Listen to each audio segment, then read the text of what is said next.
right, kids, good morning. Welcome to another exciting, hopefully, Monday's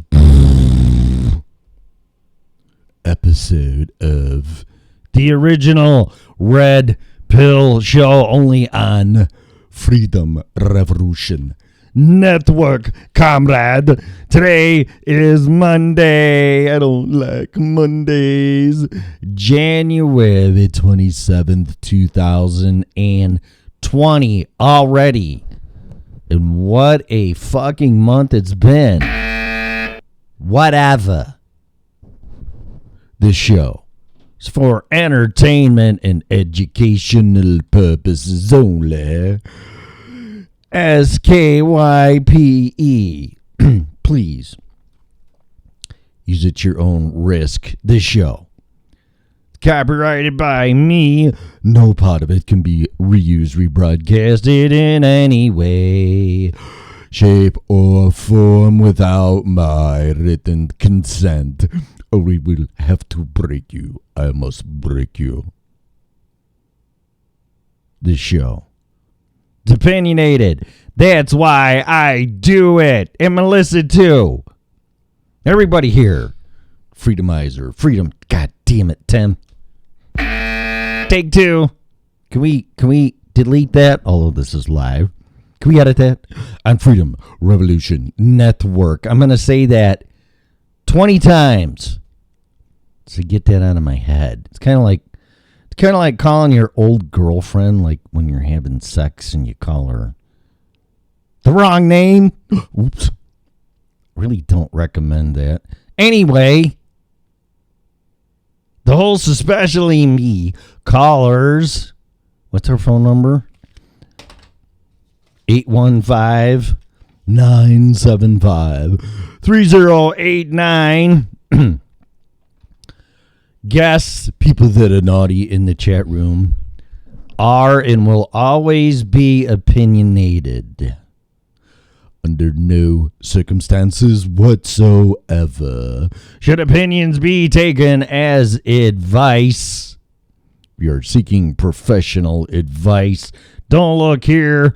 We strongly recommend you to hire a licensed if required person in his or her field there, little Tommy. Hey, man, wake the fuck up.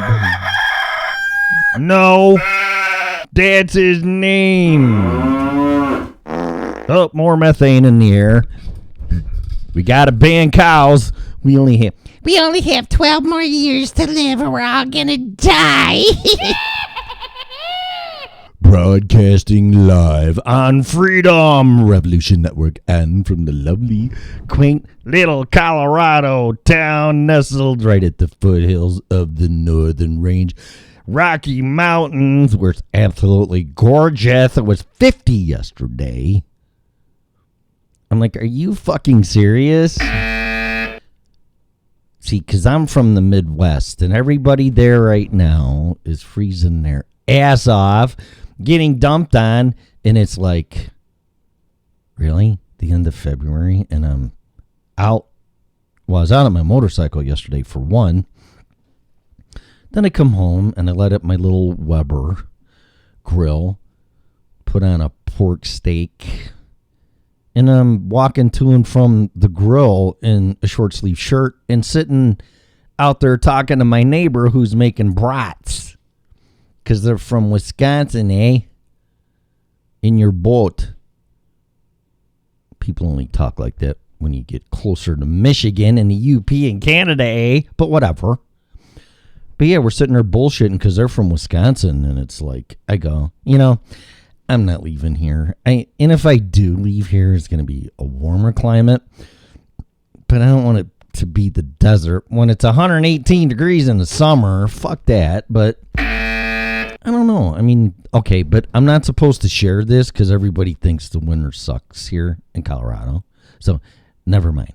It's horrible. We don't need any more people here. Stay the fuck where you're at. Especially you asshole California people. La. Skype. Hello? Hello? Nothing's working today? Hello? I cannot hear nothing. I cannot hear nothing. Hello? Me, take your order now. Let's see. Oh, microphone. Yeah, speakers. Oh, it's on the wrong one. Hang on. We are experiencing technical difficulties. Please stand by, and I'm going to blow my fucking eardrums out. Hang on. Hello?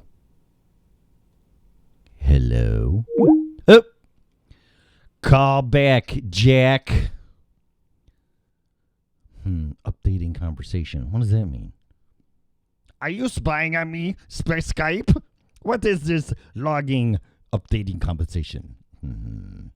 Only we could do that. Where are your papers? Where is the show link? What happened to there? Okay, now Melissa's calling in on. But I can't hear it. What the fuck is going on? Hello? Hey. What the Can fuck? you hear me now? Yeah, I need an IT person in here to work this shit. What? My computer is like, I had to log into my Gmail account again. Like it was brand new. I'm like, what? What is going on? I had to log into everything this morning, and YouTube went totally freaking wacko. That's because we are spying on you. You cannot do what you want to do. You have no freedom here in this country no more. So you're going to log in every time you do something. If you don't like it, we will kill you. Sorry. Well, yeah, what the fuck is going on? I tried calling on the Google number twice, got voicemail. Called on Skype number, and you couldn't hear me. Nope. No, but that was my fault. The audio out was something. It wasn't the right setting. So that'll probably work again. But I'm glad you did, because if someone tries calling, I can't hear them. So, yeah. What the hell? That's not a good thing. Definitely a Monday. Huh. Oh, you got that right. Yeah. Oh, but I did see, on a positive note here, we're going to try to make it the best Monday ever. But I saw that you were updating show descriptions, which I appreciate, on the Freedom Revolution Network. Yeah, huh? I said, yes, I'm working on that. No, I saw that, and that's great, because I know that's a real pain in the ass, because I don't even like doing it, and it takes a little extra time. But I do like that. So the problem is I'm used to, like on the Spreaker software, the studio, they want you to type a description of the show before you do it. And I'm like, I don't fucking know. Right. Really? But on YouTube, it looks like you can do it afterwards. So I like that. So I appreciate that. And then I saw we're picking up views. We're in the 30s. Yeah. So. Yeah. Thank you very much, whoever's watching this stupid fucking show. I have no idea why you would do that, but hey, whatever. I can't figure anything out, so it's best that I don't. Yeah, I gotta say that on the mornings we do the show, yeah, I'm in a much better mood in the morning than I normally am. Really? I noticed that over the weekend, yeah. I was a grumpus most of the weekend. The weekend? Really? Oh, because we didn't do the show? Yeah. Is that what you're saying? Maybe. Wow. You're supposed to have fun on the weekends and go. Because, see, that's bass backwards. You know, I mean, I'm glad. Don't get me wrong. But I'm like, you're supposed to have the fun times on Saturday and Sunday, not, oh, I got to get up at 5 and do this stupid fucking show again. Right? Oh, it's loud. Right? Yeah, right. Well, but see, that has to be contagious. That's what we need people watching the show and listening to it need to do and say. It actually, I realized that over the weekend that whenever I do the show, it kind of sets my tone for the day. And I always have fun on the show. So it sets my tone in a more positive perspective. Well, that's what it's supposed to do, because without sounding the way it's going to sound, it's not going to be my intentions. But back in the day when I listened to radio back in Chicago, and I listened to the people, and that's my problem in Denver because radio fucking sucks out here. I can't turn on the radio and get motivated, man. There are no good morning shows. Oh, in it's Denver. ridiculous.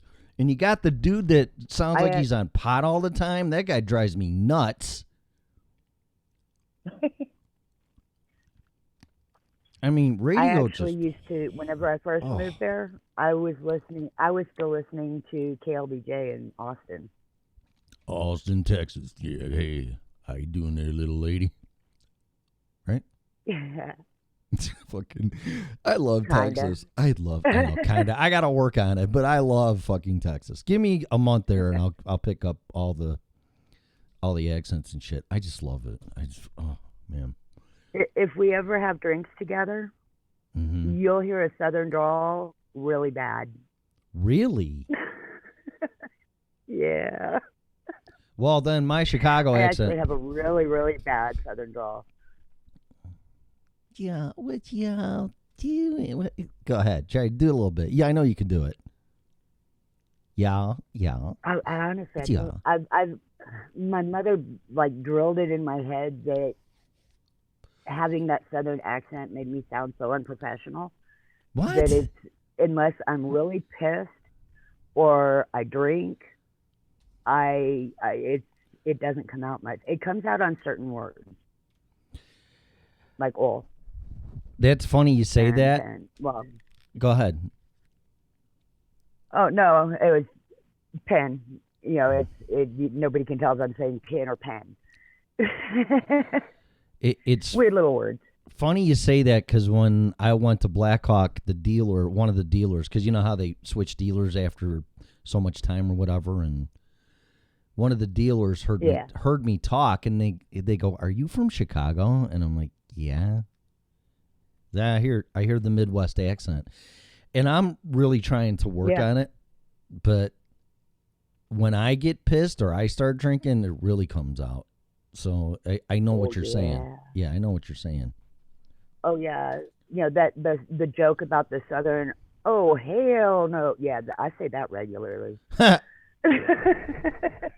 I love it. I try to listen to people to see where they come from because Colorado has a lot of people that relocate here, and I try when I listen real intently, and I'm trying to figure out what part of the country they're from. Pinpoint their location. Yeah. Yeah. Yeah. And I'm like, I can pick up the Southern, I can pick up the East Coast in Chicago, but as far like if somebody's from California or Seattle, or I don't think they really have accents. I can't, Arizona, I can't pick anything up yet. I still have a few things I do from my Arizona days. Do you? I still have a little of that, yeah. Wisconsin. Like I call a group. Yeah. Even if it's a group of women, I'll say guys, you guys, or y'all. Yeah. So it's either you guys or y'all, and you guys is a Southwest thing of just labeling everybody as one gender. Really? It's not you all, it's y'all. Y'all. Huh. And I would really like to take a couple of seconds here and recognize a birthday today. Oh, thank you. How'd you know? My grandmother. Oh. My grandmother's birthday is today. Wow. I want to say happy birthday, Grandma. And she is 89 years old today. Damn. That's awesome. That's awesome. Yeah. Speaking of birthdays, do you know who's birthday? To our show, so I wanted. What's that? Say happy birthday. No, that's she great. Listens to our show, so I wanted to say happy birthday. Okay, well, happy birthday to your grandma. That's awesome. 89. Are you drinking coffee? Of course. When can I send you this microphone? I know it has nothing to do with this, but if you want it, whenever. Text me your address and I'll put it in. I'll ship. What's that? I said, I guess you need my address, huh? Yeah, text me your address, and then this weekend I'll drive myself to FedEx or whatever and mail it to you. So. with the cord. It's a USB mic. I'll send you the cord too. So I mean, Okay, cool. it's just sitting Thank here, you. and I'd really like for you to sound better. I know it's going to be still over VoIP or whatever, but the phone, it doesn't irritate me. It's just that it can be better, and we had this discussion off the air anyway. I want this to be. Oh yeah. I don't want me to sound like awesome. Not that I do, but and then you sound like shit. I don't want that. I want you to sound as good as you can with the tools and technology that we have. Plus, you don't have to have that fucking phone up to your. I don't know if you do, but you don't have to have it up to your head all the time. So. Yeah, I do because anytime I hook up one of those stupid earphones, Yeah. I'm a really little person, Mm-hmm. and not like little person, but I'm little. And the earbuds are always too big for my ears. Yeah, I got the same problem, believe it or not. I mean, I'm not little, but there are some features on me that are small, except where it counts. Wink, wink. And yeah, I have a problem. Same thing. Mhm. I have the same thing. So. Yeah. But I got an extra large head. What does that mean?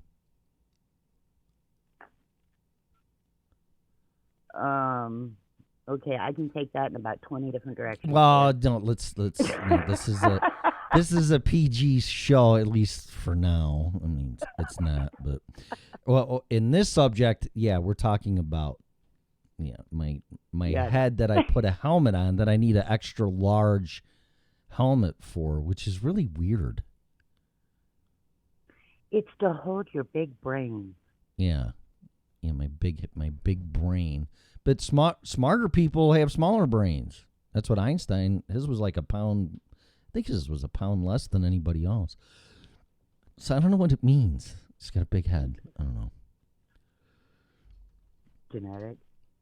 Yeah, but if you look at me and then people go, "There's no." When people look at me, they're like, "Oh, what do you weigh? 160 pounds? I got a 28-inch waist and all this shit." I go, "No, about 180 pounds, and my waist is 34, and I don't want it any bigger than that." So it's just, I don't know. But my head, it's not like you look at me and my head's like, I look like a mongoloid, no offense, or fucking whatever. Or, the Martians from. Are you a bobblehead? Yeah, from Martians Attack. No, I'm not. No, I don't look like that. But it fits my body, I guess. But then I don't know. It's just really weird because I have to buy an extra large helmet, and anything smaller, it just obviously won't fit. It's weird. It's weird. I don't know. But do you know whose birthday it was yesterday? Who's? Eddie Van Halen. Really? Yeah. Yeah. I haven't heard about him in a long time. Well, I'm on Instagram and I follow a lot of musicians like Neil Schon and Sammy Hagar and whatever, and actually Eddie Van Halen, and he said something like he kind of referred to himself of something happening today, and then his son said happy birthday, Pops, and then it just got out really quick, and yeah, it was his birthday yesterday. But I'm still hearing all rumors that his health isn't all that great, and I hope that's not true. Oh, that sucks. Well, I mean, they are all kind of getting old, and they've lived pretty rough lives. Yeah, it's amazing. A lot of them didn't die already. I mean, it's speaking of that too. Now this shit keeps popping in my head. So I'm floating through YouTube, channel surfing, and I don't know what I was watching, but then remember the show Behind the Music on MTV? Yes, I do actually. Did you like it? Yes, because you got to hear about them. You got to learn more about the people. Well, I stumbled across the one on Journey, and it was the director's cut, which obviously had stuff not edited out of it. And I follow Neil Schon on Instagram, and he plays his guitar once in a while. That guy has more guitars than anybody I've ever seen in my life, at least showing it. And he was playing it, and the story behind Journey is just nothing short of amazing, of how they became Journey and then they didn't, and now what they are now. And Neil will play all this stuff through his effects, to make the guitar sound the way he wants it to. And I guess people made some negative comments that it's like, well, here's me playing the guitar because you guys are bitching that I have the effects on. Because effects, they make it sound like you're playing better than you are, I guess, but not really, because it's you playing. It's hard to explain. Yeah. But so he turned the effects off and was it's the sound, not the ability. Yeah, I don't give a flying fuck. It's like this microphone. It's probably a good example. This mic makes me sound better than if I talked into a piece of crap. But if I had no content or I didn't grab people's interest to talk, it wouldn't matter what I talk through. It's the same thing with the guitar. You're a shitty player. It doesn't matter what you pick up or what you play. You're a shitty player. There's just no better way to explain it. Right. But that's actually a perfect way to explain it. Yeah, that guy is phenomenal, and he started playing when he was 15, and then he joined Santana with Carlos Santana like around in the early 70s, and then he broke off of that, and then he started another band that was called something. Then they turned it into Journey, but they were a real progressive rock, like all instruments, and nobody really liked it. So then they tried finding a singer, and I forget his name. First singer they tried out was from Denver, and they called the band Journey, but it didn't really fly. Then their manager said, I got the guy, and it was Steve Perry, and then the rest is history. And that is a whole drawn-out story, too, because they didn't want Steve Perry in the band. And then Steve Perry always says, I never felt like I was in the band. But I could see that. I mean, if I went and tried out for anything and they said no, I'd always have that in the back of my head, like, you said no. You didn't want me. Yeah. Yeah, you didn't want me to begin with, so why do you want me now? Right. So because even Steve Perry said that band was so tightly knit because they've been doing it for years, and they didn't want me in there. But the general manager said, Steve Perry's in this band, like it or not. So he was kind of forced in there by their manager, and I could see. I mean, if somebody told me that, I would always feel like I wasn't wanted or in the band. So I could definitely see how Steve Perry could feel that way, because pretty much that's what it was. That's messed up. Yeah, and I'm not saying they didn't welcome him and then change their mind or stuff, because they after that the band just transformed into what is Journey today, and it's just, I mean, in my opinion, that's one of the best bands that's ever been. I mean, Journey is just phenomenal. There'll never be a band like it again. So, but I'd love seeing those. What happened to MTV? I mean, that was such a great show. Behind the Music. Why can't they? I mean, am I wrong? Did it suck that they needed to cancel it? Because I'm just still fascinated by any of that stuff, live videos, and then Behind the Music. I was like, I went through that thing like it blew by in 10 minutes, and it's like an hour show. Yeah. Yeah, I used to watch that stuff regularly, and I've always been fascinated by people in general. So being able to see interviews behind the music that I was extremely into back then, Right. I would love to know why they felt the need to completely change their programming. And I mean, now they're nothing but freaking reality shows. Yeah, and that's not music television. I don't get.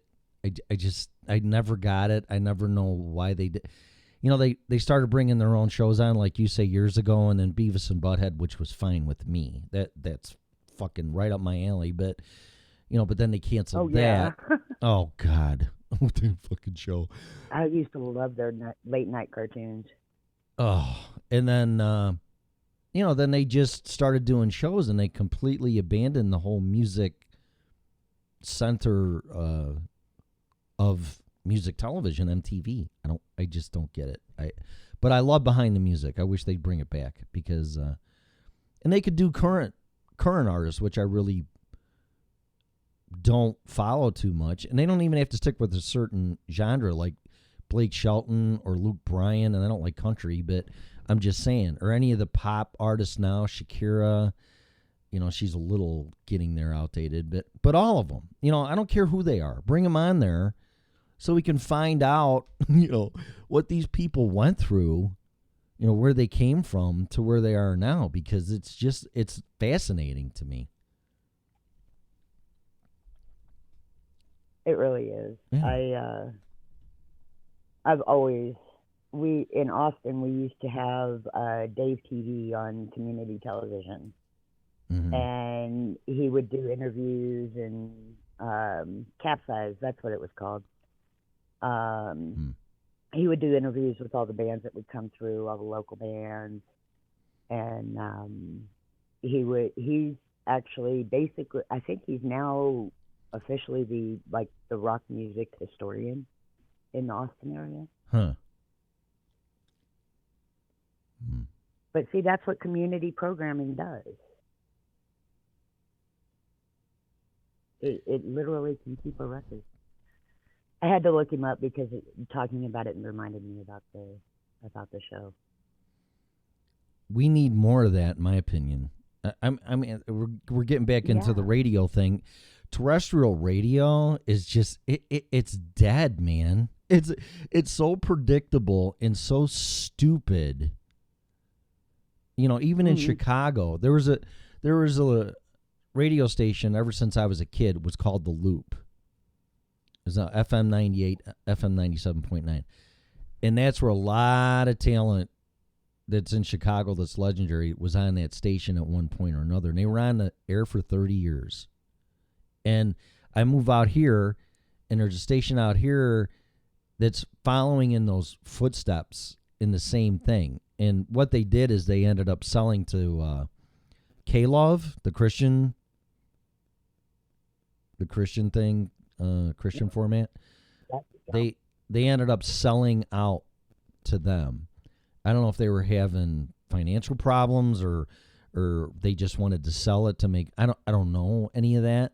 But the problem was that was like the last rock station in Chicago that has been there for 30 years.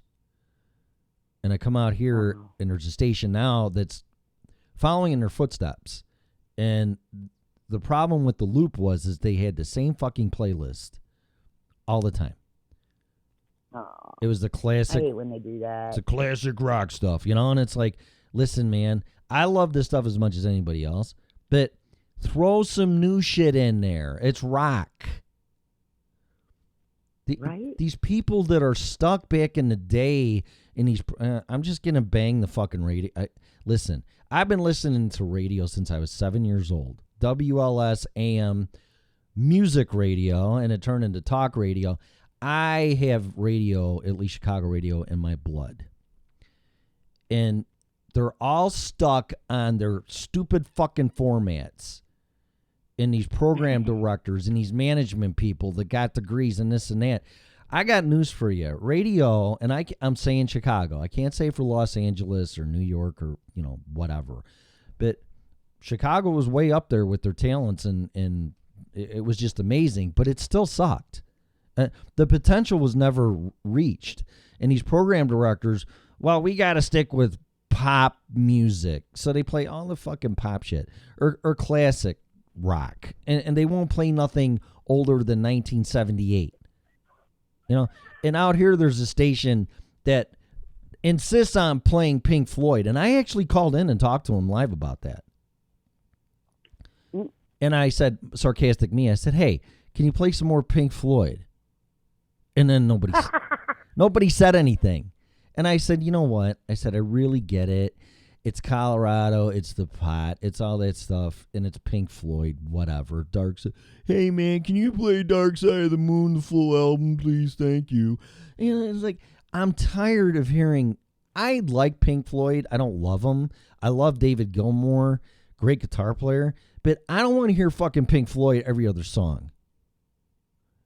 And I asked them that, and they go, well, Tim, there's a testing group, and they were really nice. It wasn't as confrontational as I'm making it. I'm just making it that way to make it more interesting. But they're like, we bring people in here and interview them and shit like that. And I'm thinking like, well, who are these people? The ones that don't have fucking jobs and they're smoking pot every day, and you're asking them what they want to listen to? Are you kidding me? Can you please don't knock the pot smoker? Peace and pot. No, I'm just saying. You know what? Pink Floyd's great, but I'm sorry. It's associated with fucking pot. It just is. I didn't make up the rules. That's the way it is. That's what it's been. Dark Side of the Moon. You want to get high, put it on. Whatever. I'm not knocking anybody. I'm not one of those. I've never really. I like Pink Floyd, like you. Yeah, they're okay. Yeah. But I've never really understood the following they have. I don't get it. Their music wasn't anything real special to me. Well, most of their there fans. Was a lot more, Go ahead. Oh, I was just gonna say there was a lot more better. That sounded bad, but a lot of bands that were a whole lot better. In my opinion. Yeah. Yeah, even Led Zeppelin back in the day, who I wasn't a big fan either. That's back when I was growing up, it's like if you listened to Zeppelin, you were a pot smoker. I'm not saying nothing bad. That was just a stereotypical thing. If you listen to country music, you live in a trailer park and have a pickup truck. I mean, what do you want me to do? That's just what's associated with it. Yeah. It's not me. No, all types of music have their stereotypes that go along with them. Right. And I'm not saying it's right or wrong, but that, you're going to have to break that. I think it was the dispensaries here or something, or I did a story and I read it that they were all freaking out. They want to break the stereotypical thing, what we're talking about pot users. And they said, well, the word pot alone is just wrong and offensive. We don't want to use that. It's like, well, yeah, everybody in the cannabis community, which I'm not one of these. I call it pot and weed. It is what it is. But the community, the marijuana community, now wants everybody to use the word cannabis, and it's like, man, it's so stupid. It's still the same thing. Yeah, you're gonna have much success changing that. Word. You're gonna have as much success changing that as you are the word beer. It ain't gonna happen. Right? I'd like to order an alcoholic beverage. I'm black now. I don't know why. Say, hey man, can I have some? What is that? Malt liquor. Fucking malt liquor. No, can I have a beer, please? Instead of yes, could I have an alcoholic beverage? In a little bit of cannabis, please. Really? Can't you gotta use that word. These people are stupid. Not that I'm the smartest, although I got an extra large head, which I should be. But take that and transform it. Don't abandon it. You have the word pot. Right there is a great marketing term that you should build off of and eventually let it go and let it evolve and start slowly injecting stuff into it to change the perspective of it. I mean, millennials are easy to fucking fool. Yeah. It won't take that long. So do that, but don't try to rewrite the whole thing. You got a great fucking word there that everybody knows and what it is. So build on that, but don't try to rewrite the book. Right. Man. Yeah, I mean, I've never really understood the whole using a different term for whatever so that you change the connotation. Right. It's like it's still the same thing. If I had my choice, which I... Give it a word doesn't change anything. No, don't change it. Leave it alone. It's pot. Fucking shove it in people's face. Yes, pot's legal here. Oh, no, we have to change everything now. Because why? Because it's legal? So, and if you say I smoke pot, then you're a fucking drug addict, and you're a deadhead, and you're a fucking Floyd fan, and you like sitting around with black light posters? I mean, fuck, really? Where's the Doritos, man? I mean, come on. It's a different world Yeah. now. It's a different world. Change with it or get left behind. Yeah. Yeah. I mean, I'm sure alcohol had its challenges when prohibition was enacted and then rescinded. I mean, you still you drink alcohol, you're breaking the law, and you're a bootlegger and a moonshiner, and you must be a Kennedy and whatever. It's like, just let it go. Let it evolve and still use the same. But they didn't change moonshine, did they? I mean, give me a fucking break. No. I don't think of moonshine being illegal bootleggers. I imagine shit that can get me really fucked up and I can put it in my car if I have to, if I run out of gas. That's what I think of moonshine. Right. I've only had moonshine once. Yeah. It will knock really you gross. on your fucking ass. Well, yeah, it's grain alcohol. I mean, I don't know. People correct me. But it's like grain alcohol. It's like 100... it's like what is it? It's really high, 180 proof. I mean, it's the way they test it is they light it on fire to see how it burns. They do. And I only know that because they got some moonshine TV show and they were showing it when I was back in Illinois. My friend had it on his TV and I'm like, these fuckers are nuts. They're letting someone televise and make a show out of them making fucking moonshine? Are they stupid? But whatever. What do I know? But yeah, they showed that. They showed... That's how they test it. The bluer the flame or something, the better, the higher the quality or alcohol content of it. So, but that shit's nasty. Yeah, it really is. To this day, I have trouble with red Kool-Aid because of it. Yeah, grain alcohol I tried. I bought some moonshine in a mason jar, or somebody had it. I can't remember, and I had it once, and it just about knocked me on my ass. It was really like, it was like drinking rocket fuel. It was crazy. Not that I ever drank that, but I mean, I guess that's what it would taste like if I did. But it tasted like just stuff that you shouldn't be drinking. So It tasted like dirt to me.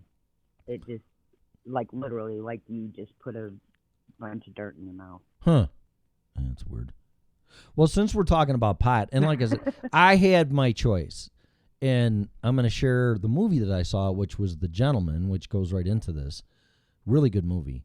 Oh, how is that? I'll tell you in a second, but I want to use this segue for it. I don't have a problem with pot. Actually, I don't have any problem with any drugs. I mean, that's your personal choice. I just pray to God you don't get addicted and ruin your life and end up dead or in jail or both. It's a place that nobody wants to go to. However, and it's up for debate how safe pot is and the medical long-term consequences and blah, blah, blah. To my knowledge, I don't think anybody's ever OD'd on pot. That may or may not be true. But it's probably the safest now legal drug, at least in this country, that people can do. And I know it has medicinal purposes for it, and people like yourself use it. I'm not judging people for using it whatsoever. And if I got into it, I would do it too. But the whole stereotypical, if you're a pot smoker, you're what were those people from Woodstock, the peace people? There's a term for it. It's, well, yeah. Hey, you're a hippie. You're just, like if you go to Netherland or whatever. Is it Netherland? What's that town up? Yeah, I think it's Netherland. They're all Amsterdam. like that. Well, yeah, but I mean not the country. There's a town out of Boulder, southwest. Netherland? Whatever. That place is just... Oh, Nederland. That's it. There's a bunch of people up there that are like that. I was working there one day, and a guy just walked up to me because I walked outside to my truck to get something. He's like, "Hey, man, how's it going? You want some pot?" I'm like, "No, thank you. I'm working." The town with the Frozen guy, Frozen Man, whatever. There's a Frozen Man festival every year. I still can't remember all these towns. And I've only been to that one twice. But the whole purpose of that is that you want to smoke pot, knock your shit out. Out of all the drugs that are out there, that's fine by me. I don't really care. And if I had my drug of choice and I did it, I would be doing that. So that's what I'm going to say. Because I actually drank this weekend, and I'm kind of regretting that I did because I had over a month of not drinking just because I didn't. And then I said, fuck it, I'm going to go out, see Wendy Wu. It was her birthday and at the poorhouse, and I walked down there. And, I mean, I had a good time, but I don't really know if I would have had a better time or worse time if I didn't drink. You know what I mean? Yeah.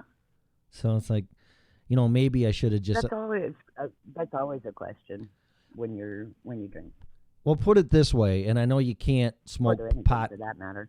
Yeah, I know you can't smoke pot in public, but I may just try getting a little high here and then walk down to Loveland like I do, and then see if I have a better time that way and not drink. I don't know. I mean, why not? I'm going to come home and have a couple. It's not like it'll hurt you. That's what but I'm just saying a different perspective of it. I mean, I may try that and then come back and then have a couple more hits and play the fucking guitar instead of drinking. What's the problem? I don't know, whatever. Yeah. I mean, it really isn't. I mean, obviously I've done both. I was never really a big alcohol drinker. Mm-hmm. I didn't like the feeling of no control. Yeah. Right. And I mean, some people get that with pot too, though. So I don't. Huh. So it depends on how you react to it, really. Yeah, I guess, just like anything. So you got to be really careful, because I remember the first time doing my first experience with drugs and alcohol, and I was scared to death. I'm like, oh my God, what's going to happen? I was always terrified when I tried something new. Yeah, well, there ain't a lot of them. There's 3: alcohol, coke, and pot. That's all I ever done, and that was enough. So that was just. Oh, I had my experimental days. Yeah, no, that's enough. I don't need anymore. I got off of all of them except drinking, and I was never addicted to pot. And back then, I mean, my friends smoked it, and they bought it from their dealer, and God knows what it was cut with and what you were really smoking. And it always put me to sleep. So it's like, I really don't want to go to sleep. Well, yeah. So, yeah. So, whatever. And so that means it was probably an indica base, though. I don't know. Yeah. Which back then, we just got what we got. We didn't even know what it was. So yeah, a tired. Nowadays, you can actually specify what you want. If a tired feeling is getting high, I don't want nothing to do with it. So, but I know they got the different strains and everything now, and I bought a strain for anxiety here, and quite honestly, I really liked it. I'm going to go back to the dispensary in Fort Collins and a girl behind the counter who they were very knowledgeable. And I said, listen, I don't want to get high. I don't fucking want to listen to Pink Floyd, fucking whatever. I want this to address my anxiety. So she goes, I use this. Right. I have really bad anxiety. It works great. And sure as shit, I came home. I don't think I came home and just smoked it right away. I don't know. But anyway, I think I got through not even a quarter of it because I didn't smoke it that much. And only when I had really bad anxiety after work at night, and it was mostly on the weekends, I would try it. And I really did like it. It was very nice. It didn't make me tired. And it disconnected all those horrible feelings of anxiety. It really did work. Oh, yeah, that's one of the main reasons why I use it. And, whenever I tell people, that, I smoke all day long, they think, oh my gosh, how much weed are you smoking? And I actually only smoke about 1 gram a day. And so I'll take like a couple of, it's no different than popping a pill every few hours. No, it's not. No. And I literally take like a couple of hits and I put my pipe down. That's fine. Hey, whatever works for you or anybody else, and it doesn't fuck up your life or you don't fuck up other people's lives, I don't really care. That's great. Whatever gets you through the day and gets you out of bed. I was just trying to. What? I was just trying to give some relation to, when somebody says they smoke pot all day, sometimes It's a matter of they're really only smoking like a couple of hits like every few hours. You know, like It's not like they're smoking an entire joint or something. like you said, a prescription drug. There's no difference. So Yeah. yeah, I don't think so. I don't think so If either. you're using it properly. Right. Yeah, Yeah. you're using it like as medicine, not for recreational. Right. Yeah, that's fine. I don't. Doesn't bother me. But if the pot industry, if the cannabis industry, excuse me, really wanted to get their shit together, they should use this stereotypical thing as like, well, pot used to be associated with this and show everybody getting high and at the concerts in Woodstock and play Pink Floyd and all that shit. Said, but pot also has medicinal uses, and then go right into that. And with anxiety and the CBD oil and all the benefits that allegedly are happening with that, and start doing that. Don't try to, and still call it pot. I don't give a fuck what you call it, but you use that word because you have one of the most marketable terms and brands and labels that there's ever been on the planet, idiots. Sorry. I mean, oh no, we can't talk about pot. Shh, that's an evil word. That's bad. Naughty. You can't say that word. It's cannabis. You're just going to turn people off. Fuck you. It's pot. Don't try to tell me it's not. And I know what it is and used to be, and I know what it can do. What? It makes people sound like snobs to me. Well, It really and I'm going to hear about this one. It's like the Harley. It's the same thing with Harley riders. Back in the day, if you were a Harley rider, you were no offense, you were a Hell's Angel, you were a troublemaker, you were a lawbreaker, you're a fucking asshole. Now, if you if you ride a Harley, you're cool. You're a lawyer. You're a doctor. You wear all your little fucking shit and make up like you're a goddamn motorcycle rider, which most of them aren't. And it's like, now it's cool. But they didn't change the name of Harley, you dumb fuckers. Ugh, sorry. No. It's like Harley Davidson. How many people put a tattoo on their fucking body of a brand of something they own? I've never seen a Hoover vacuum tattoo on anybody. Give me a fucking break. Use the name and use it and change the perspective of it through marketing and what it can do. I mean, am I wrong? Oh, yeah. 20, 30, 40 years ago, if you were a Harley rider, you were a fucking asshole. Right? Mm-hmm. And now the mainstream thinks most bikers are pretty cool. And because they are. They always were cool. Them. They always were cool, but they were free spirits. Kind of, there's a very, and I'm not saying this is my opinion, that Harley and pot have a lot of similarities. Free spirit, rebels don't want to fucking listen to anybody. They want to do what they want to do. And it's my business and not yours. Fuck you. There's a lot of similarities to that, but they never changed the name Harley. So why are you going to change the name pot? This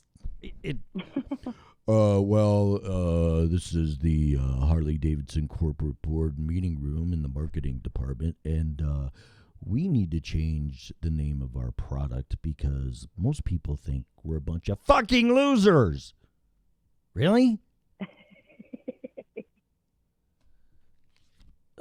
You got to change the brand association.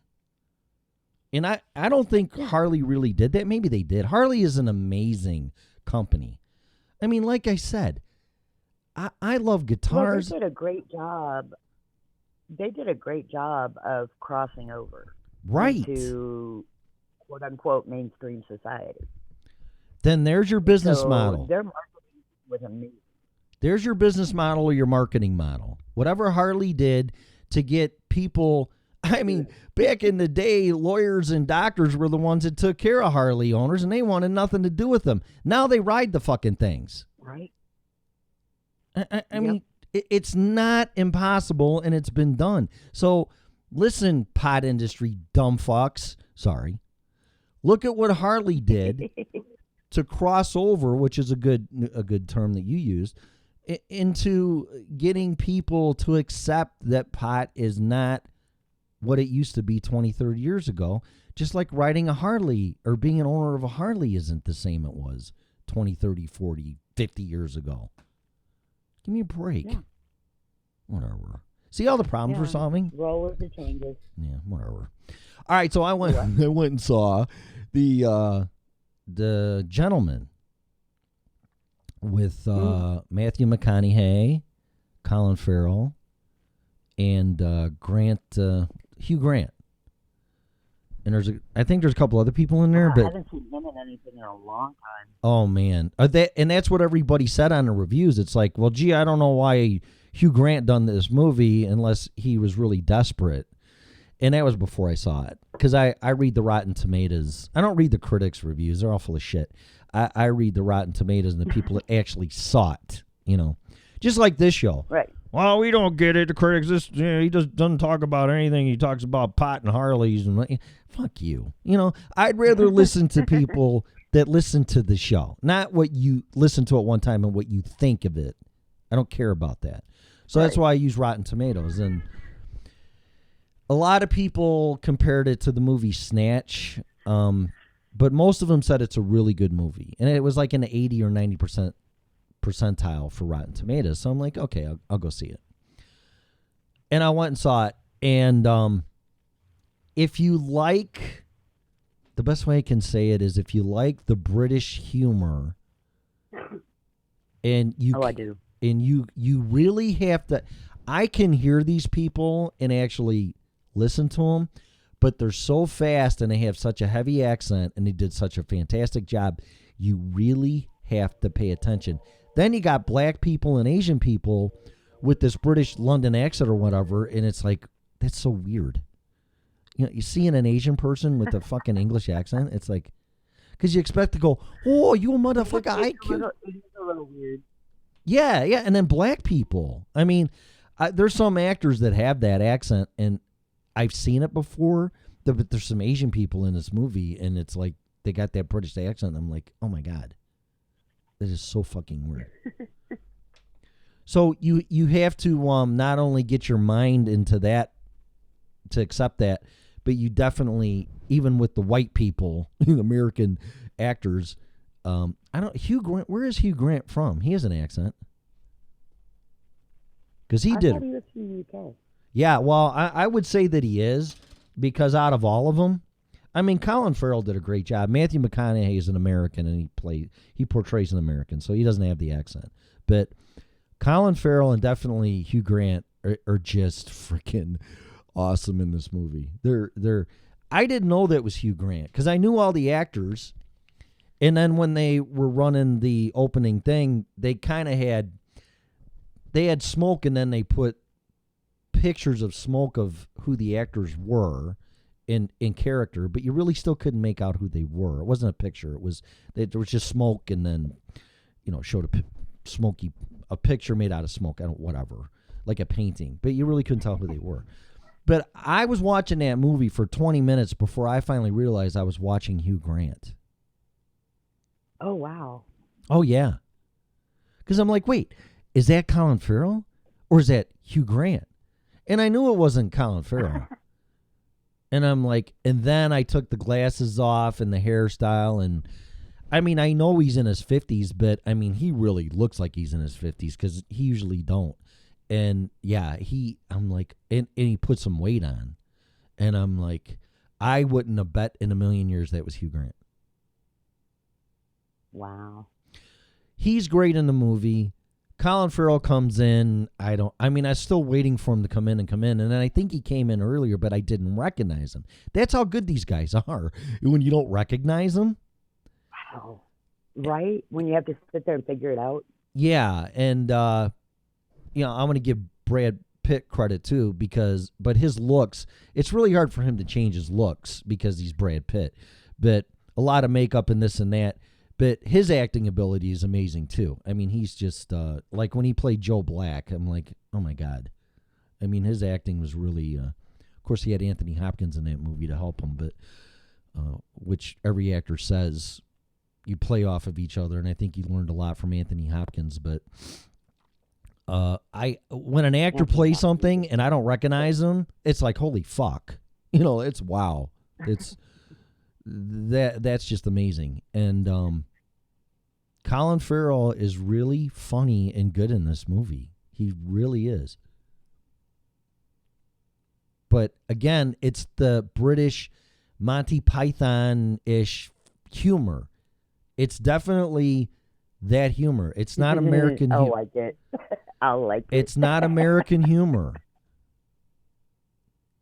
I mean, everybody says to go F off, and they call guys, and not women as much, but other guys, the C word that women hate.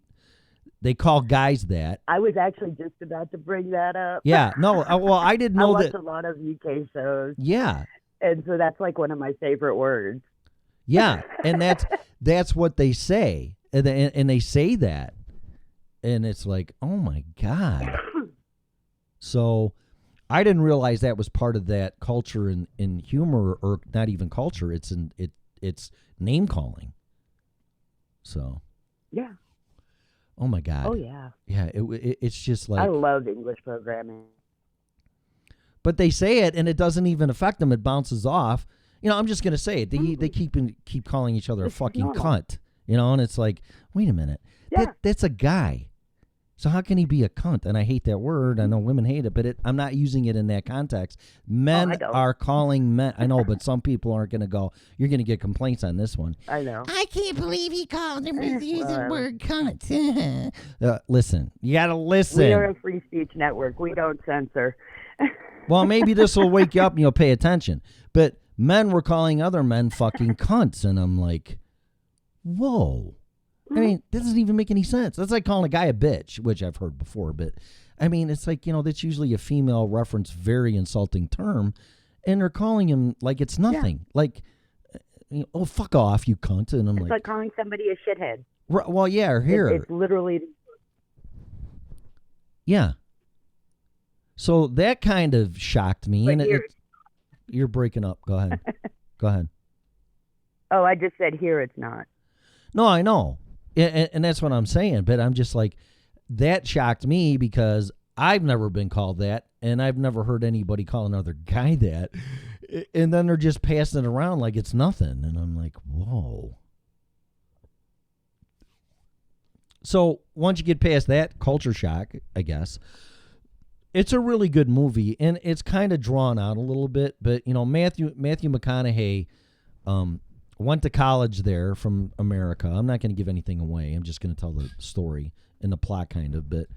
And he starts selling pot in school and gets really good at it and makes a big fucking business out of it pretty much. And then it kind of reminded me of being a business owner. So this is a movie I need to watch. Yeah, it kind of made me go back a little bit because I was being really successful and I was threatening people. And he's trying to sell his pot company. So that's when things get really interesting, and I'm not going to share more than that, but a lot of people tried to knock him down or take him down. And boy, do I know that feeling. And I'm like, it's a very interesting, the ending is very good because he catches somebody trying to do something to him, and it's just like, oh my God, I can't believe that he's going to do this to this guy, and he flat out fucking red-handed caught him lying what he was trying to do to him. He's trying to undermine him, and so were some other people, except Matthew McConaughey kind of addressed it more than any of us could. But it was very interesting, putting out the message, don't fuck with me. Yeah. But it's a really good movie. I'm definitely going to have to watch it. It's a really good movie. It's good, happy ending. He has a loyal wife because they even tried to get to him through his wife, and she knew better. She had his back. Me, not so much. Yeah. And I was kind of like, uh-oh.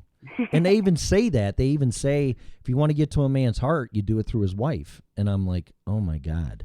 Oh, yeah. Oh, my God. I go, what is this going to be about? And I really don't want to see any type of similarity what happened to me on screen and see it. And it was, but it didn't play out the way it did with me. So I was very happy to see that. So it was really cool. Yeah. It was really, but it's violent, and it's definitely like a mob mentality. Matthew McConaughey's like, you fuck with me, people are gonna know. I'm gonna use you as an example. You're not gonna fuck with me, and he does. Hi. Yeah. Yeah, he says something like if you're lying or if you're the king, you have to be the king and act like the king. And that means you have to do things to protect everything. And it's like, wow. I mean, it's there's a couple other sayings in there I don't recall, but they resonated with me big time. So cool. Very good movie. So speaking of what? Speaking of movies, and I'm going to add TV shows. Yeah. We had a geek out day not too long ago about superheroes. Yeah. And I ran across a show called The Boys. I guess it's on Amazon Prime, isn't it? It is, yeah. Okay. Yeah, you're breaking and up. It's That's a what. really, Okay. It's a really good show. It's about a group of vigilantes going after corrupt superheroes. Oh, really? Yeah. That's interesting. Okay. And all of the superheroes are knockoffs of like our normal superheroes. Is it Marvel and DC? It is absolutely. Huh? Is it the Marvel and the DC comic superheroes, or is it just it's both? I think so. I can't remember. I have issues when it comes to remembering who's in DC and who's in Marvel. Yeah. I have to think about it for a minute. Okay. But there's maybe it is just DC. Okay. DC is the one with the Super Friends, right? Yeah, Wonder Woman, Batman, Superman, all them. Yeah. Captain America and all them. No, Captain America's Marvel. Those are all the same ones. Okay, then yes, it is both.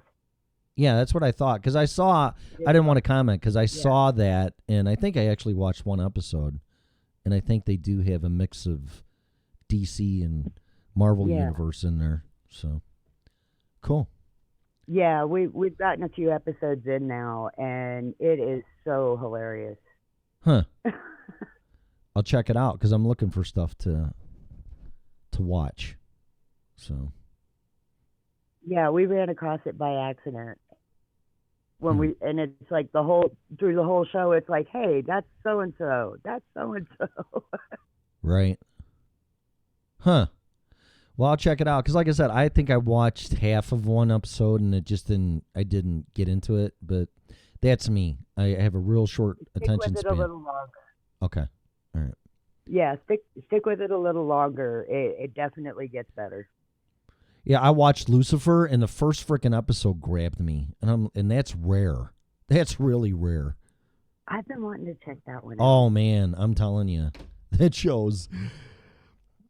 That guy that plays the actor, I don't know his name, but I followed him on Instagram after I watched Lucifer and told him a friend referred the show and I like it, and I also told him I think he would make a great James Bond because they can't find another person for James Bond. And this guy's a British actor, so he would make the qualifications. I think he would make a great James Bond. So, I used to be a huge James Bond fan, and when they put in Pierce Brosnan, that's when I was done. Huh? I couldn't stand him. I never liked him either, from Remington Steele to anything. I never really liked him at all. But I'll be honest. I watched the James Bond movies with him, but he's not the best James Bond for sure. So no, too much of a no pretty. one will be too old with he's not tough enough. He's not rugged enough. He's too much of a pretty boy to be a James Bond. But that's my opinion. Yeah, it's kind of like them switching all the Batmans around and using different. Yeah, that's funny because Joe Rogan was talking to Robert Downey Jr. about that, and because he was trying to make the point that Robert Downey Jr. is Iron Man, and nobody's going to replace him. Yeah. But no, nobody will ever be able to replace him. But Robert Downey Jr. he said something to make you believe that may happen. Oh, no way. Right. They can't do that. I know. But that they're gonna screw it up. And that's what Joe Rogan said. He goes, no. He goes, look how many Spider-Mans had. Look how many Hulks we've had in different characters and actors. And I guess there was only 3 Spider-Mans, but it sure feels like it was a lot more than that. But that's what they said. Only 3. That's what they I said. thought there was more than that too. Well, I can think of 3 right off the top, Nobody but will ever be the same Hulk as Lou Ferrigno, though. That one. Yep, I agree. But yeah, I Bill. remember finding out as a kid that he was deaf, and Yep. it made me love him even. Yeah, no, he's amazing. I mean, in all honesty, I think he really was the only competition Arnold Schwarzenegger had. I really do, as far as a physique goes. That guy was just I'm fucking monster, man. Oh, Oh my God. yeah, he was, and he was such an amazing human. Yep. Yeah, he's still. My son sent me a picture of him because we were talking about this, and he didn't know who Lou Ferrigno was, and I guess he's approaching 70 or in his late 60s, and he had a picture of his shirt off, Oh, and yeah, exactly. he looked pretty good for being in the late 60s. I have to say, so Doesn't surprise me a bit. no, because my son never even heard. It's amazing. Just one generation later, people don't know who the fuck these people are. Yeah. It's really scary. Oh, yeah. But Yeah, because I mean, and we had some amazing actors back in the 70s. yeah, I know, and that's a problem because I don't think there's anybody that's going to replace them because Hollywood's weird now, and they care more about other things than entertaining their audience. So Yeah. I don't really care. One of the reasons I don't like to support them. Well, I'm being very careful in who I see and where I see, and I never thought like that in my life. I wanted to go see a movie for that reason because I wanted to see it and I wanted to be entertained.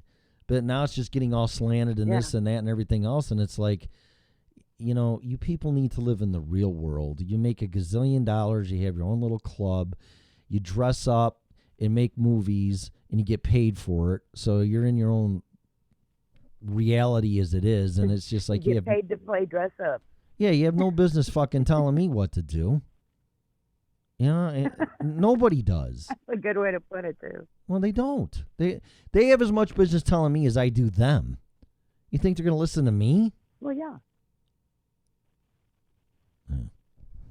I don't care how much money and how they have no more importance than anybody else. You know what? I'll say this and I'll let you go because it's after 7. But I also stumbled into Behind the Music with Huey Lewis in the News, and I watched that one. Oh, I know that was a good one. Oh, it was. That guy is so humble and he never let fame and fortune change him. And he learned a lesson early on that his band in the very beginning in college sucked, and they blamed the bass player. So Huey drew the short straw out of the band and had to fire the bass player. So he took him for a ride and fired the guy. And the guy's like, "Can you pull over?" And the guy fucking puked his brains out. He was so upset that he was being fired from the band. So turns out later they got a new bass player and the band still sucked. So he learned a lesson in loyalty. And when Chrysalis Records said, "All right, we'll give you an album deal, but you got to get rid of your drummer," and they specifically said the drummer, and Huey Lewis told them pretty much to go fuck off. Says, "I'm not doing that." Go, Huey. Yeah, and he didn't. So they bent. And their first album wasn't all that great. And then the second album was okay. But the third album, Sports, and the rest is history. And he even says, "We're not the best band. We're not the best musicians. But it works when we're all together and we all get along. And we've been doing this." They were doing that for 15 years before they got discovered. So they've been doing it forever. And everybody even said he never let success go to his head. That's amazing. Yeah. It always impresses me when they don't. Right. And that tends to make me a more loyal follower because of that. Yeah, he just said when the record guy from the record company went and saw him, he said the band was playing in front of 15 people, but they were playing their hearts out like they were playing in front of 50,000 people. Nice. And that's what Huey Lewis said. He goes, look, I'm here to jam with my friends and have a good time. I don't really care how many people are there. You're going to get the same show no matter who it's for. And it just, yeah. And it just, I mean, if you really think, the guitar player, Chris something, that guitar player is amazing. I don't care what anybody says. Huey Lewis doesn't have the best voice in the world, but it's Huey Lewis. So he's very original, and it's just amazing the songs they came out with. But I would never go, if somebody asked, who's the best rock and roll vocalist you ever heard? It wouldn't be Huey Lewis. Oh, definitely not. Right. But does it matter? Apparently not. No. So, yeah, it's like... Not in the least. No. Because everybody knows Huey Lewis in the news. Right. I mean, they had a harmonica. They had saxophones. They were basically a blues band that rocked it up and popped it up. And there you go. But, yeah, they're definitely... And that would be the same thing. Who's the best all-time rock and roll band? It would not be Huey Lewis in the news. It wouldn't be. But all that doesn't matter. It's just it was the chemistry they had, and they said every time you heard a Huey Lewis in the news song, you smiled and you wanted to dance. I guess some of it, but yeah, it literally made you move. Right.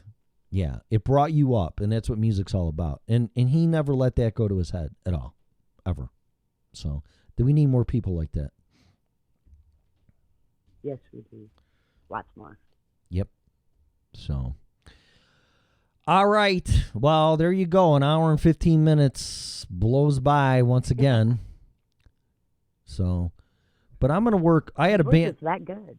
I had a band. Well, I don't know, whatever. Oh, no. It's all because of me, and all of you people can just go piss off.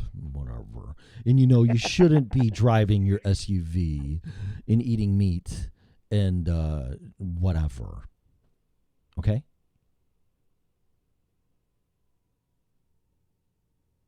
Hello? Did you get that? I'm here. Oh, I thought you I'm hung. here. My phone alarm was going off and it kept me Oh, off. gotcha. So, yeah, there you go. Hour and 15 minutes, and I lost track what I was going to say. I thought you hung up on me. It's like... Oh my God! Whatever. But, so does that mean that when you get found and they say that we'll take you and we'll put you on national radio, but you got to get rid of Mel? No, I wouldn't do that because, and I'll be perfectly honest. My former co-host Renee was awesome, and we had chemistry too, and I thought about that, and I told her, I go, if this ever goes anywhere, you're coming with me. I don't care what they say. So I'm going to say that to you too. I'm going to say, absolutely. I'm not going to, well, we could have a better person than that dumb broad you got now. And I'd be like, you know what? You can go fuck yourself. Because, no, I'm a very loyal person. And that, I don't care if they paid me $1 million a year. I'd be like, I'm not interested. I'm not doing this for the money. Oh, yeah. Yeah, we do it for the fun. Yeah, and again, money's the secondary thing. And the good mood that comes after it. Oh, that's what I was going to say. It's funny you say that because I had a friend that I ended up dating, and I was teaching her guitar, and she listened to my show when I did it back 4 years ago back in Illinois, and she said, I just love waking up, because I did it in the morning, to the energy. I just love the energy. Yeah, and so I've heard that before, actually. So, which is nice. Well, yeah, it is. It's a great way to start the morning. Yeah, and I'm glad that I'm giving that energy out, and of course, then you're adding to it. So that's great. But if people like, well, I don't want to listen to that guy because he's boring, or I wouldn't want to either. And that's a problem with radio right now. I don't want to get into it again, but it's just they won't let people be who they are because they're afraid they might offend somebody. Like I brought up the cunt word. Oh my God. You know how many people you just alienated? Like all our female listeners? No, I didn't, asshole. Listen to what I'm saying. It's a movie. and it's a term that's used over in Europe, I guess, quite a bit with no gender specificality, whatever word would be, to it. Oh, man. You have to be a cool chick to like the word.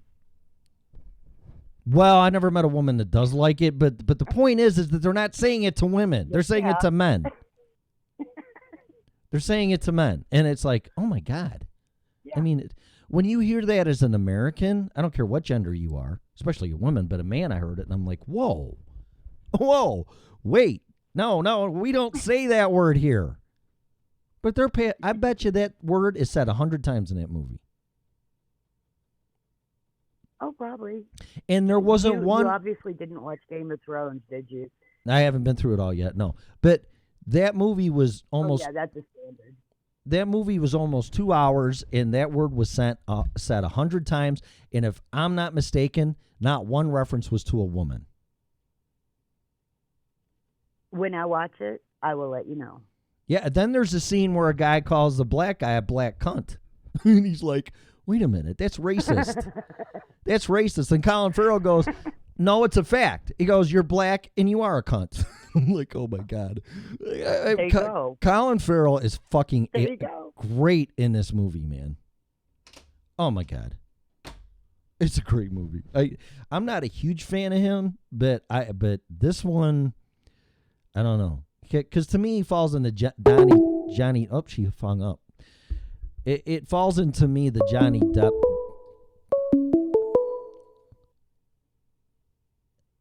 I was going to call you the C word, but I didn't want to do that. So what happened?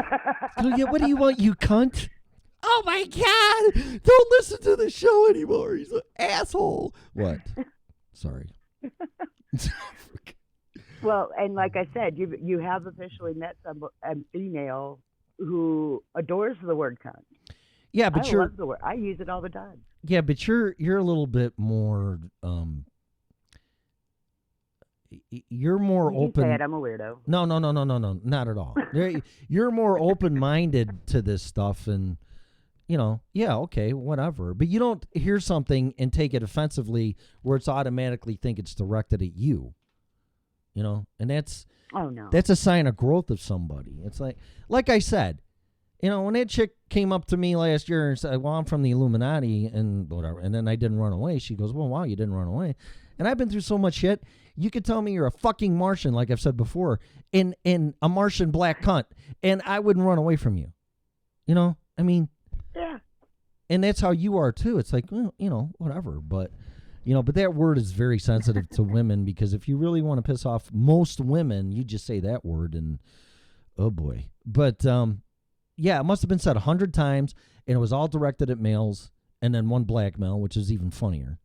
And it's just like, yeah, but correct me if I'm wrong, because now I got you a little heads up on what's going on, and you're familiar with that culture and those terms and name calling. Yeah.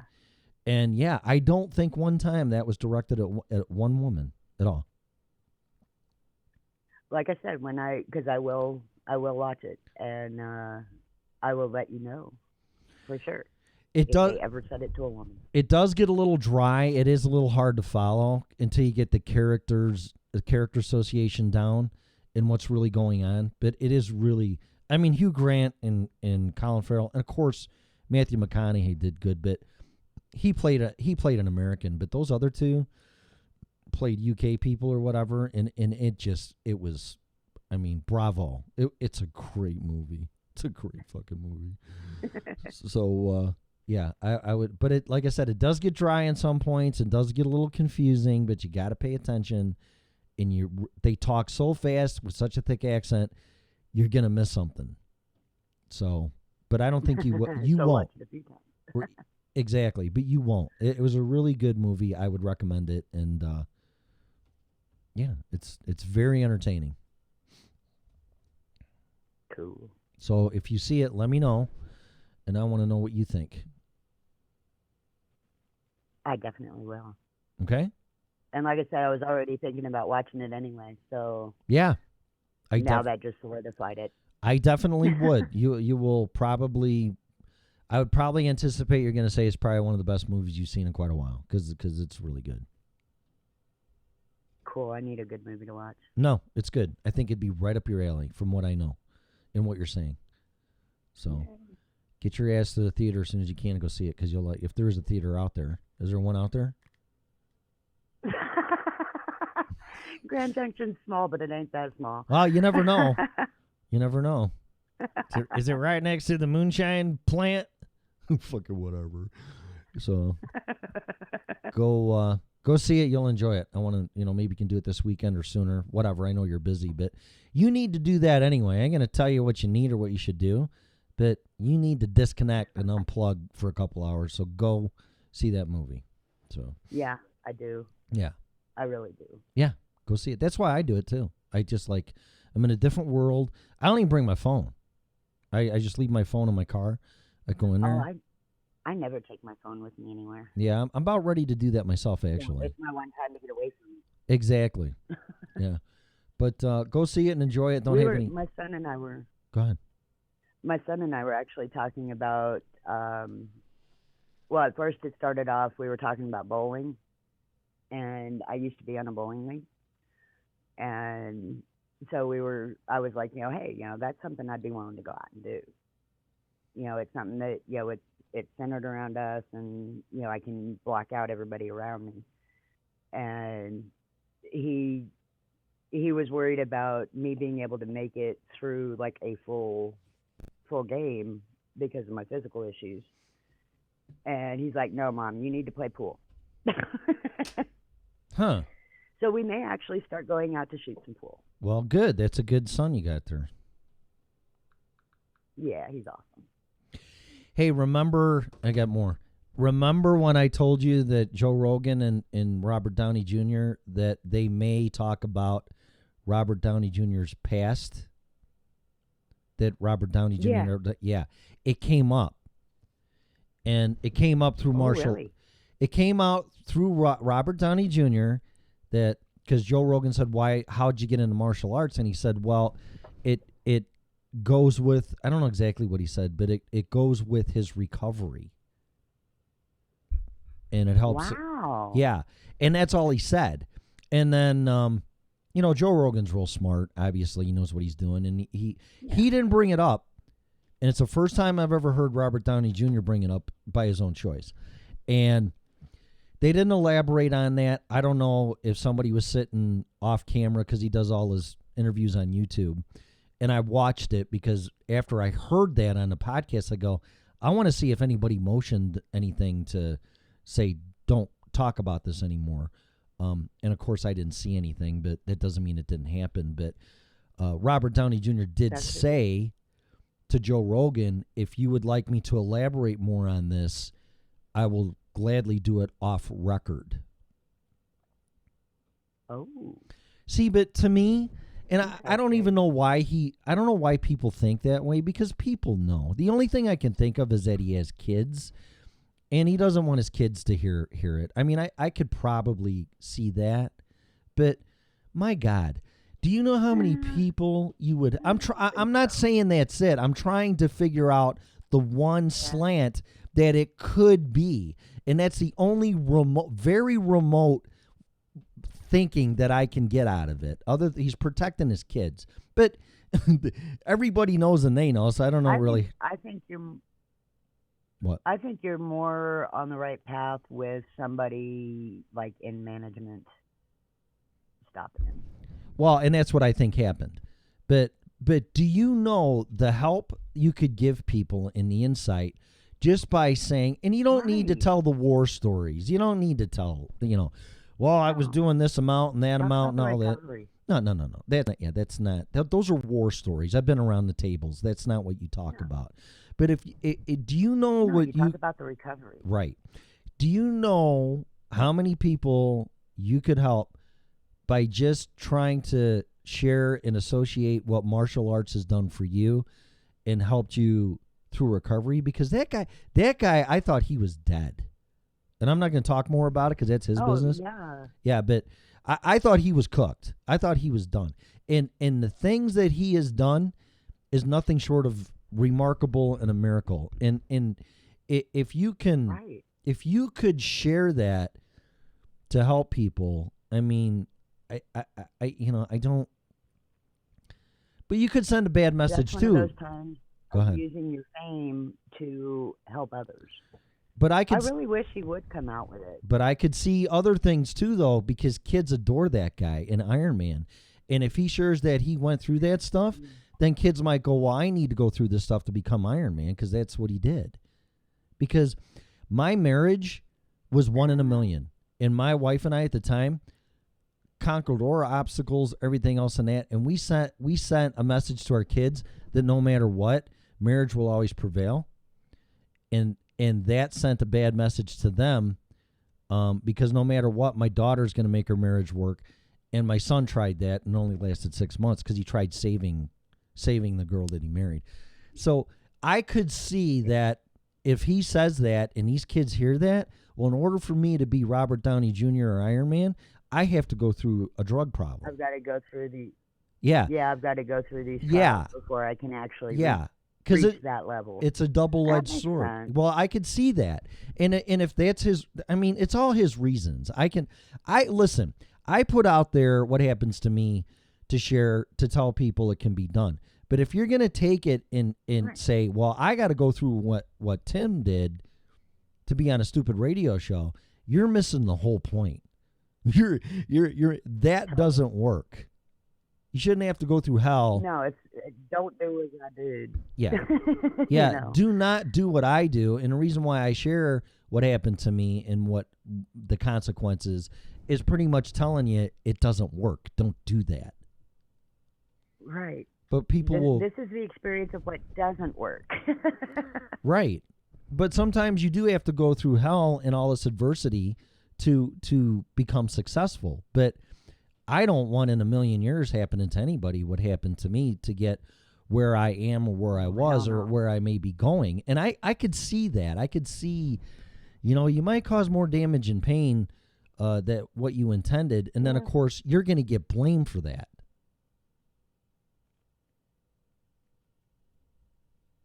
Yeah.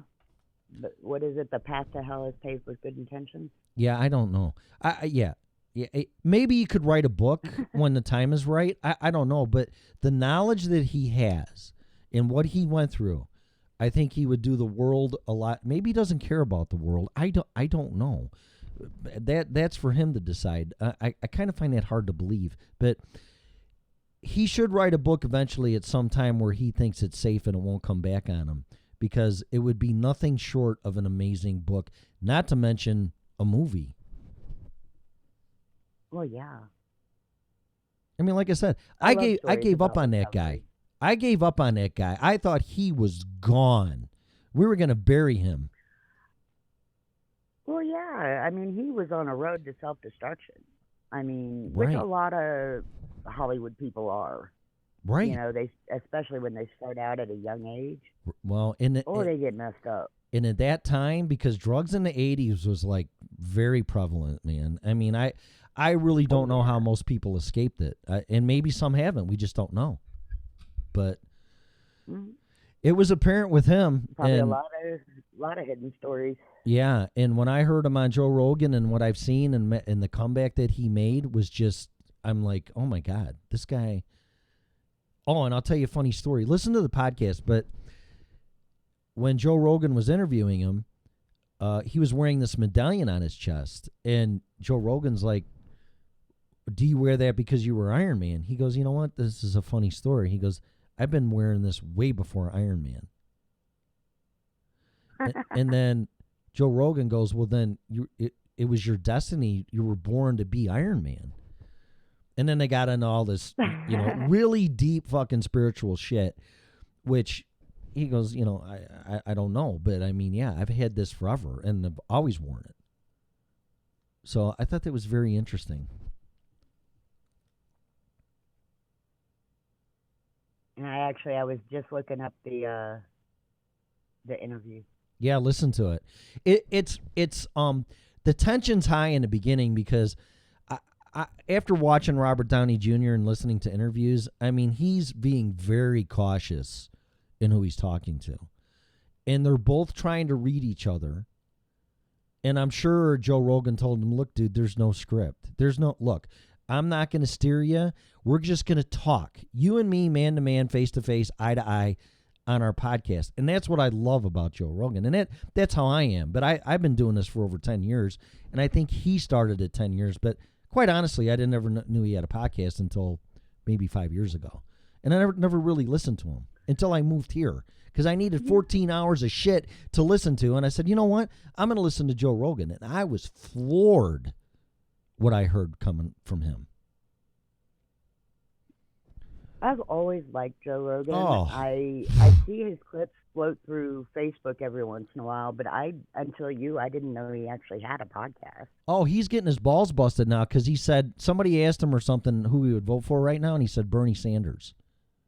And people came out like, what a racist and what a shill and what a this and what a that. And he's admitted he's more on the Democratic side. He's more of a Democrat. But he's not, wait. Doesn't surprise me, really. Well, no, and you know what? I messaged them on Instagram because I follow him, and I said, look, man, I don't agree with your political views myself. I said, but just because you're supporting somebody and you make it public, people are coming out of the woodwork calling him a racist and everything else and this and that. And I said, this fucking ridiculous. Guy's not a racist. It's a look at our political views and just automatically make assumptions. Yeah, I'm like, and I told him, and I go, you know what, Bernie, because I predicted, I sound like an asshole here. I predicted that Bernie Sanders would get the Democratic nomination, and I still believe that. And when you listen to the guy, well, I know, but I think he's gonna get it no matter what.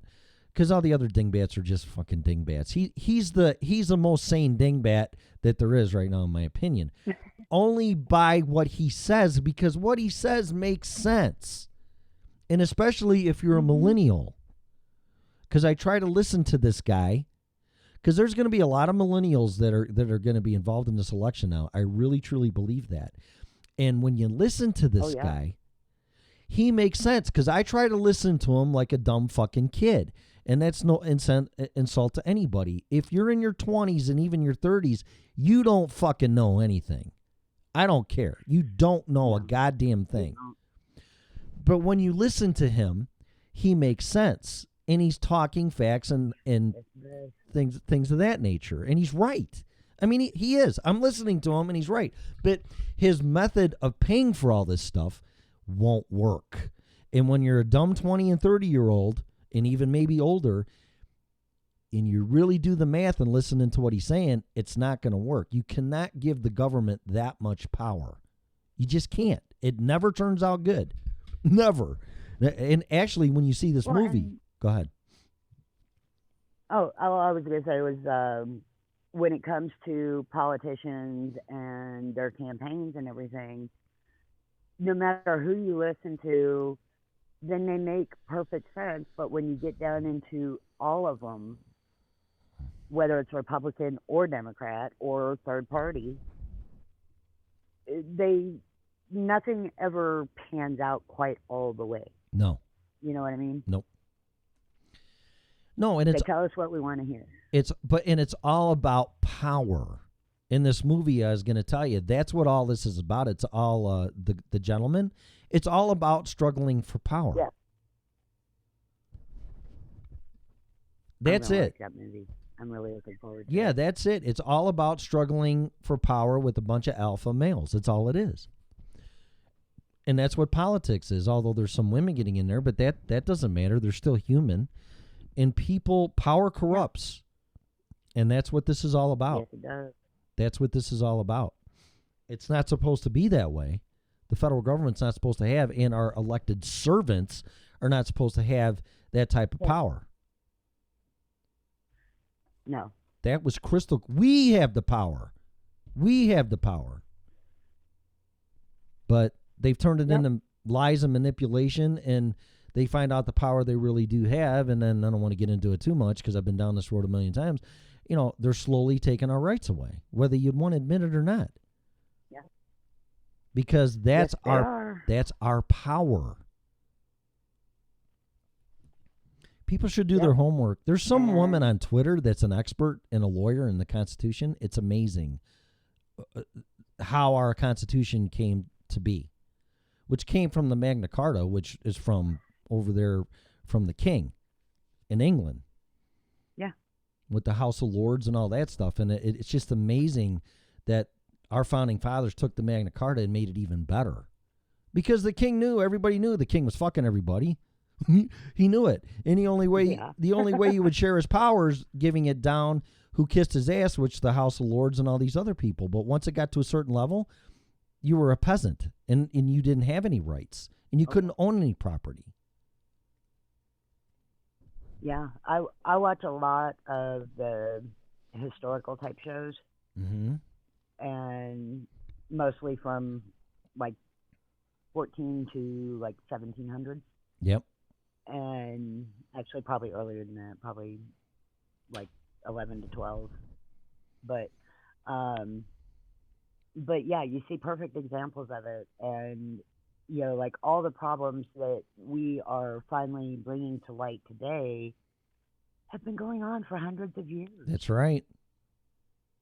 And they still are. It's like, learn history. Yeah, learn history, and you'll find that pedophilia was a commonplace thing. They married girls off as soon as they had their periods so that they could bear children. Yeah, that's, yeah. Yeah. You know, it really, we could learn a lot. With arranged marriages. But that's a whole other, right. Yeah. You know, that's, you know, again, that's a whole nother friggin' few shows we could go on with that. But, right. But yeah, it is amazing what the U.S. has accomplished. We're fucking it up right now, but you know. Yeah. It's scary time. It's Go ahead. Go ahead. No, you go. Oh, ahead. no, go ahead. No, I wasn't going to say anything. I was babbling. I'm just saying it's scary. I was just saying this. You go. No, you go. You go. Go. Okay. The power struggles, you know, and it's no matter what society we run on, there is always going to be an element that is going to rise to power and try to take that power completely and totally. Yep. Yeah, and the model for that's frickin' Hitler. And being Jewish born, Hitler is a sore topic, but at the same time, when you learn history, he was actually pretty freaking amazing the way that he did everything. Right. And that's not to praise him. It's no. praising the intellect. No, he set the model for taking over people and brainwashing them and getting their confidence and obtaining power, yeah, and then destroying the ones that didn't want him to have the power. He tried wiping them out. He damn near did. Yeah. Yeah, well, what's going on now is very similar to the Nazi Germany Hitler regime, even all the way to eugenics, whether people want to see that or not. Yeah. I mean, just look and up. They don't. Look up fluoride in your water and then fluoride in concentration camps and see what the fuck it does to you. Oh, it's for your teeth. Fuck you. I'll brush my teeth with non-fluoridated toothpaste. Thank you very much. I mean, really? Yeah. It's just, it's fucking, yeah. we're repeating it. They pump so much crap into us. It's ridiculous. Well, yeah, and then I don't even want to get into chemtrails. You know about those, right? Yeah, okay. I watch them every day. Right. Oh, that's just jet vapor. Fuck you. Yeah, no, okay, sure it is. Vapor dissipates. Right. Vapor dissipates. Yep. That is not vapor. Nope. No, and actually, you know what? I could have around for long after those things are gone. I was friends with them on Facebook. If I can get a hold of them again, I could have a small chance of getting G. Edward Griffin on this show. Ooh, that would be cool. Yeah, I mean, man, we could talk about the banking system to chemtrails to all this other stuff, and I think he told me, he goes, just submit your request, and by a certain date, and then we'll get back to you. So, I mean, I just didn't follow up with it, and then I canceled my Facebook account. But there's other ways to get a hold of him. So I'll see if he's on Twitter, actually. I'll check that right now. Because it's about the Twitter and Instagram's the only thing. I would also get a hold of him, but he wouldn't know me from Hill of Beans, so. Yeah, he might. You never know. I don't know. It's a small world. Let's see if he's on here. G. Edward. That would be cool to have some guests like that. I'd like to. We could really get down to some nitty-gritty. Yeah, well, I could probably get Joel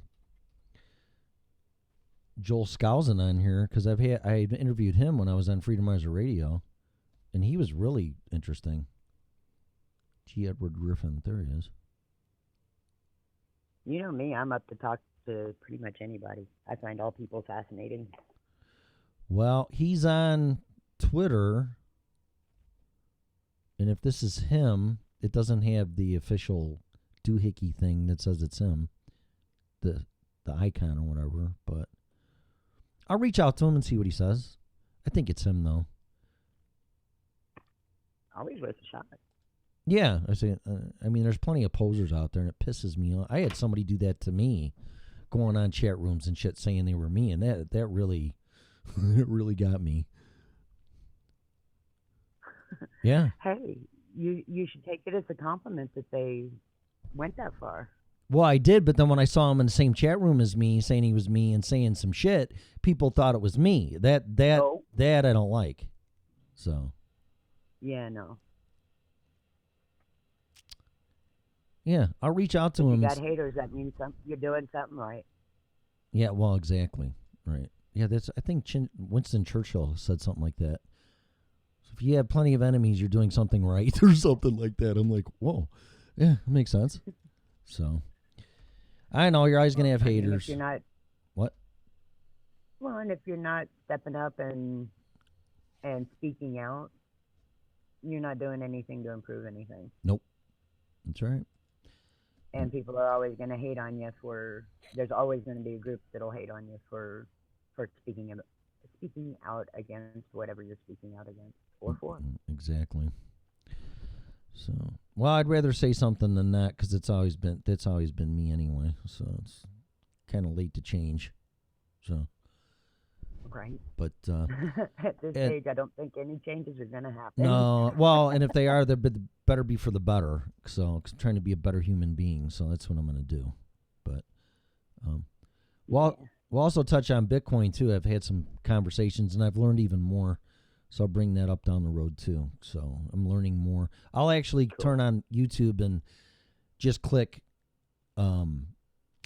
Bitcoin and just let the fucking videos roll, and I'll fall asleep to it. And I've learned quite a bit more, actually. So. Oh, that's cool. Yeah, more probably than I ever have. So. But they make it confusing. I was talking to somebody about it yesterday, and then I really got to go a bit. We were talking about it, and all the videos you listen to, they talk to you like you already know what they're talking about. And then they explain something that you don't know what the fuck they're talking about. And like, what is a wallet? What is a Bitcoin wallet? What's an Ethereum wallet? What's a private key? Where's a public key? Where are the keys? You know, it's like, and they just start spouting out, well, there seems to be some confusion about a Bitcoin wallet. And you know, and you just use your private key and then your public key. He's like, yeah, but where the fuck are they, man? Don't just tell me more about shit that I don't know about, dumbasses. That's another person I want to get on. I want to get somebody on that's Sesame Street, double book for double-ass dummies on cryptocurrency and Bitcoin. Just from the very beginning. You know what? What? I will see if any of my connections. Yeah, please do. Please do. Because it has to be very elementary and very, you know, the chicken and the egg shit, man, or whatever, or Sesame Street ABCs and 1, 2, 3 with Count Dracula or the Count or whatever. It's got to be basic, down to its simplest terms about Bitcoin and cryptocurrency. Because they all start talking like you know what the fuck they're talking about. So I've been looking for somebody, and I can't. will do some checking. Yeah, I can't find anybody, and I really would like to find somebody like that for just to educate people, because nobody understands it. And that's quite honestly why I don't think the government likes it, because if people understand this, they're going to really understand what's going on with our system, and people aren't going to like it. No. Right. Yeah, I will definitely reach out to some of my crypto friends. Cool. I'd love it. Yeah, I would love, as long as they don't try to sell something, because if it goes down that road, I'm not interested. I don't want anybody trying to plug their service or this or that. I just want people to get educated and they understand it so they can make their Right. own decisions. So, Oh, the people that I would talk to are people who are in it personally, but not like trying to sell coins or right. whatever. Yeah, or promote an exchange or These are yeah, the people that yeah. are into it. Okay, good.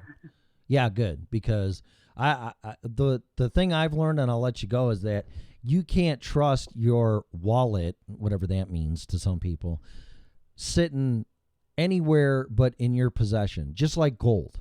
If you have gold, your best chance is to store it yourself or find a place where you can keep it and you know that you can go get it. But trusting this stuff to an exchange on the internet, or God forbid even your phone, is not the wisest thing to do. But that's the system right now, and that's what everybody's doing. So just that right there, it's like, nope. This is not the way to be doing this. Your Bitcoin wallet or any crypto should not be sitting on any of the exchanges right now. But people don't know that. Because, I've seen a lot of people lose a lot of money from like when the bank sites, quote unquote, the wallet sites, when they do upgrades and stuff. Yep.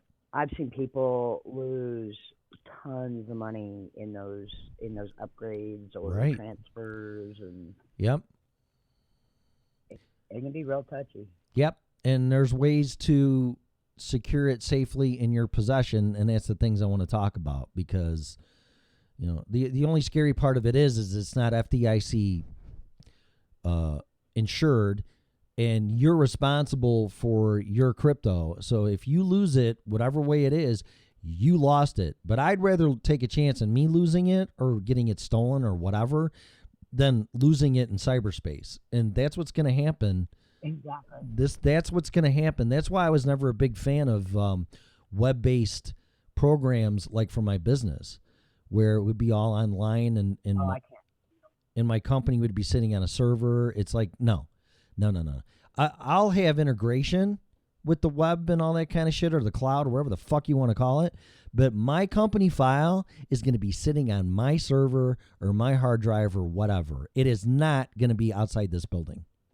I might have a backup. Oh, I won't put anything on the cloud that has like any kind of valuable information. Do you know how many companies are doing that? A lot. Yeah. I mean, I run into programming all the time that is completely cloud-based that businesses are using, and I'm just like floored. And it's like you realize all your personal information is sitting out there in cyberspace and can be hacked at any given moment. Yeah. It can be hacked, or it can get a DNS, like if you piss off fucking Anonymous or whatever. Maybe they can't penetrate the encryption, but you know what? We can fucking have a denial of service and you can't get to your shit. Mm-hmm. Right? Yeah, no thank you. Yeah, but people don't realize that. I have like 4 hard drives in my computer now, 3 or 4. Yeah, 3 of them are backup. And then I've got an external. Yeah. Then I've got an external, and I literally save things on every one of them. Yeah, good for you. So that way, if one of them goes bad, I've still got everything. Yep. Yeah, well, that's what I want to talk about with... the cloud is horrible. No, I know, and I never agreed with it to begin with. It's like, oh, it's the cloud. It's like, no, it's a remote server that somebody has in their possession, and your shit is on it. That's what it is. Right? A good way to explain the danger of it is think about a cloud in the sky. Think about all your information being stored in there, and then it clears up and it's sunny. Where's your information? It disappears. It vaporizes. Bye-bye. I know. I would never do that. And I don't know why people accept that. I don't want any of my shit in anyone else's possession unless it's a backup, but the backup's a different extension than the company file, which is a .exe file usually. So it's executable, but a backup's a backup, and it usually can't be executed unless you break into it and have the password and then fucking use it to back up, your company file or information. So a backup file's fine, but my company file, an executable file, fuck you. Sorry. Nope. Nope. It's not happening, and it still won't happen. It still won't happen. I won't do it. So I want everything. Call me old school. Call me what you want. I want it on my hardware, hard drive, USB, fucking digital, whatever you call it. The SAT, is it SATA? What's a digital hard drive they call them now? That thing, instead of a mechanical. The SATA. Yeah, instead of a mechanical, whatever. I want it with me. Yeah. Yep. So whatever. All right, listen, man. I really got to go. That's 2 hours. So fucking. Yeah, you do. I got to get to it. I'm gonna get fired. No, please don't. No, but I got to go. So we'll talk. Obviously, we got a lot to talk about, which is great. But we got another day. We got tomorrow. Yeah. Okay. And the rest of the week. And the next day, and weeks, and hopefully years, and whatever else. We'll see what happens. Yeah. Okay.